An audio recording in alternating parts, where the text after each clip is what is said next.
because truly wonderful sex, the kind of sex that people know is possible, but they're like, I haven't had it yet, that only occurs whenever you have total and complete permission to listen to your body's needs.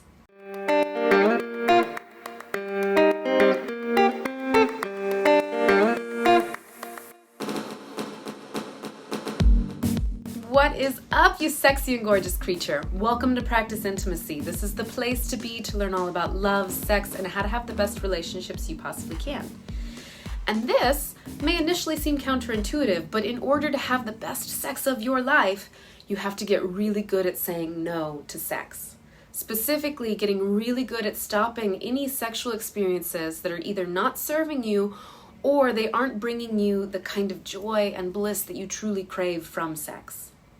Culturally, there are many messages saying that you cannot say no to sex. And don't get me wrong, there are a million other messages from purity cultures saying the exact opposite. But today, we're focusing on the messages that leave you feeling trapped to go along with sexual encounters that you don't actually want. This impulse to say yes to sex shows up differently for different people, but I'm going to cover the three main ways I hear this come up and what you can do to stop believing this if you hear that little monster in the back of your mind saying that you have to go through with a sexual experience, because that's not true. So first, this comes often from masculine people, men, AMAB folks, and the story is, if you get the opportunity to have sex, then you must take it. You're supposed to always be in the mood, you're supposed to always be DTF, and if you're not, then that means that there's something wrong with you and you're not man enough. And this is such a lie. It is such a lie that we have been telling men and boys for decades. So to start undoing this lie inside of yourself, know that you never have to have sex unless you really, really want to. You can say no thank you to an experience if you're not interested in that particular person or if you're not feeling in the mood during that moment, because that will happen sometimes. There will be many times in your life where you're just not interested in sex, and that's actually incredibly normal. The second time would be moments whenever a person's unable to say no because of a people-pleasing impulse. This tends to show up more with femme folks, but it can happen with people of any gender. There's a pressure to perform, and it's often out of a desire to be loved. I won't be loved unless I have sex. And so allowing yourself to say no is really an act of self-love, choosing yourself over the impulse to be pleasing to another. It's saying, I love myself so much that I'm going to listen to my body's needs.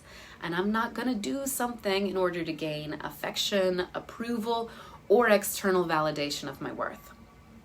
Saying no to sex that you don't want is like saying to yourself, I am what's valuable. I am what matters. And you can listen to your desires rather than forcing yourself to show up in a way that you don't actually want. The final thing that I often hear people saying is that they don't know how to stop a sexual interaction once it's started.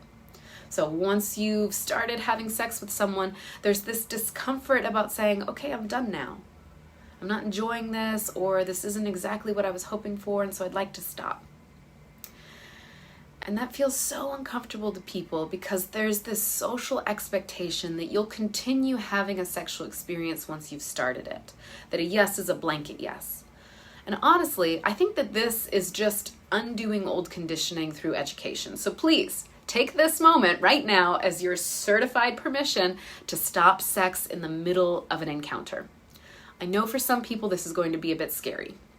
If you're somebody who has had any sort of trauma in your history, doing something that disappoints or even aggravates another person is literally terrifying. And so be gentle with yourself as you start saying no. Practice with people you know are safe. Practice with somebody that you already have a relationship with. You can even ask your best friend to help you rehearse stopping a sexual experience. It could sound like, hey, bestie, can we roll around on the bed together pretending to have sex? And then I'm going to practice saying, please stop, I'm done now.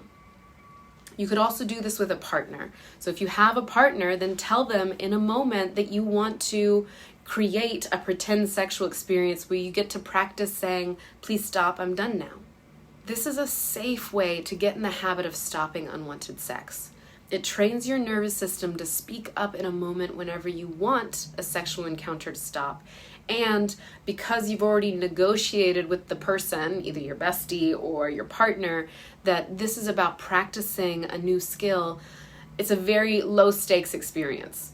Don't try this in the middle of a for real sexual encounter whenever you don't actually want to stop. No, talk to the person about, hey, I'm literally just rehearsing how to say I'm done now. That way, it's a totally safe container for you to teach your nervous system this new skill.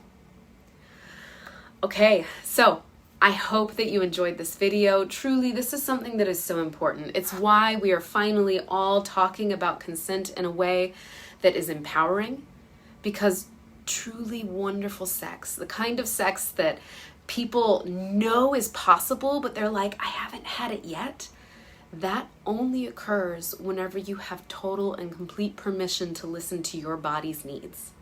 And so getting really good at saying no is an essential part of healthy, not just healthy, but like ecstatic, blissful sexuality. Remember to leave me comments. Tell me how this goes as you practice. Tell me your thoughts. Tell me questions that might come up. Remember to like this video, subscribe to Practice Intimacy, and I will see you next time. Bye for now.